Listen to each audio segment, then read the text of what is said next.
Behold the elusive theta pond squirrel. I have attempted many shots like this over the years. Some work, some don't. One way to get a photo like this is to use a zoom lens. And the longest zoom lens I have is 200 millimeters, which won't get you very far.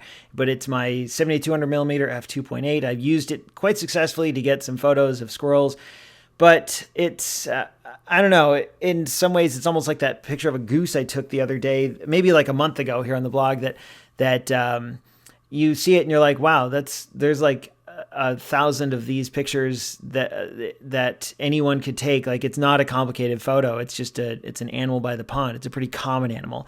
And yet, despite all that, I really like this photo. This is actually, I would put it among my favorite squirrel photos I've taken, especially at Theta Pond. These things are so skittish. It's hard to find one that stays in place long enough for you to get a photo if you don't have a nice telephoto zoom lens. If you got like a 600 millimeter lens, sure, you can stand across campus and get a great photo of a squirrel. But for me, I have to be close to these things because I don't have a long zoom lens. Maybe I'll get one someday. I actually shot this with my macro lens, not with my zoom lens. So this is 105 millimeters, and I had to crop it. Recently, I've talked on some of my photo commentaries about how I don't need to crop some of the photos I've taken. This one I definitely did. Not a lot, but there was a lot of extra space on the top and on the right-hand side. And this came about quite by accident. I was just out for a walk around the pond, and I saw this squirrel, and then he immediately scampered away. And I thought, well, that's that. Well, I went around to the other side of the tree, and he paused to look at me. And we had like this little moment, or at least I'm imagining we did. Like, the squirrel's probably just doesn't care at all. But I thought we had this little moment, this little connection. And it held still long enough for me to quickly take just a couple pictures. And I don't know, like, it is what it is. Like, the result is this photo of a squirrel.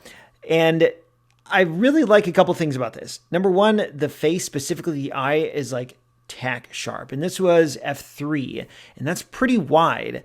Even though I was a couple feet away from him, I'm just going to say him. I don't know if it was a boy or girl, but I'm going to say him. Even though I was a couple feet away from him, the depth of field that you're working with when you're shooting at 105 millimeters at f3 is still pretty shallow. And a couple of my photos did not turn out. Like, the nose is in focus or the ear was in focus, but I really wanted the eye to be in focus. And it is, like, the eye is tack sharp.